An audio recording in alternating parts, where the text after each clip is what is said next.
Kevin Mabati, kumekucha kabisa. Niko kwa ofisi. Yaani niko kwa ofisi nimetulia kimya. Wewe unataka bati. Bati kila siku tunazungumza.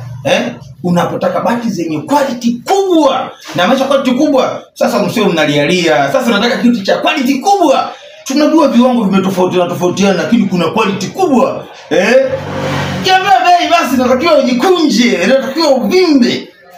Lakini bado naendelea kuongea kwenye clip iliyopita niliongea kwamba kama unaezeka bati ya kawaida, na maanisha hizi bei za 20 ngapi, ni vizuri sana kuwezeka bati ya chenga rafu, sababu ndio bati ambayo ina ubora mzuri, ina mchanganyiko wa madini mazuri sana ambayo yanaifanya ile bati kuonekana kwenye muonekano mzuri kwa muda mrefu.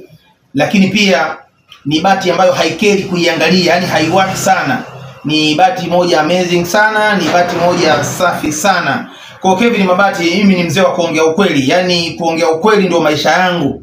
Yani usiniambie sijui nini, hapana. Mimi kuongea ukweli ndio maisha yangu, nitabaki kuwa hivyo. Au sio bana? Kwa sababu haya ni maisha, kuna maisha mengine baada. Kwa hiyo unapokuwa duniani jaribu kuongea angalau kunyoka hivi, hata kwa Mwenyezi Mungu anakuja kuuliza maswali unakuwa unamjibu kwa wepesi. Kona zisiwe nyingi sana. Kwa hiyo Kevin Mabati tuko pamoja. Big up sana kwa mteja wangu. Nashukuru Kevin Mabati imepaa mpaka Kampala. Haruna, unafikiri unanisikia huko uliko? Tulia ujumbe Kampala. Kevin Mabati anauza mpaka nje ya nchi. Sio nje ya nchi kwamba watu wanaishi kule, hapana. Ninaposema nje ya nchi maana kuna Watanzania ambao wameenda kutafuta maisha kule, sio? Lakini wakimwona Kevin Mabati wanaweza kujenga vizuri. Wako watu wanatumia ndugu nao namna gani vipi? Unakuta anatumia yeye analeta hii bati hii, analeta hii huku. Lete mbao hii, analeta mbao ya kona ile kule. Sasa Kevin Mabati tatizo limekwisha kabisa. Yaani huko nje ya nchi huduma inapatikana. Big up sana kwa Silwamba pale Marekani. Tuko pamoja sana. Kwenye WhatsApp tunajua ukiona clip hii utaniona. Big up sana. Kwa hiyo unafanya kazi na watu wa Marekani wapi? Na maanisha wa Tanzania, sio wazungu. Mzungu ajengi huku, ana kibali cha kujenga huku anapangisha. Maana yeye amchelewi. Umeshanielewa?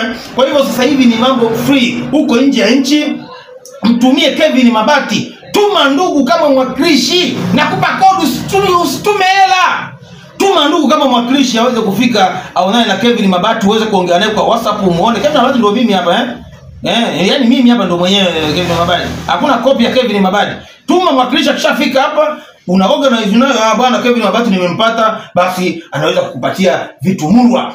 Umeona? Mambo kama haya. Vyuma kweli, yani ni bati ambazo unapewa bati nzuri, quality.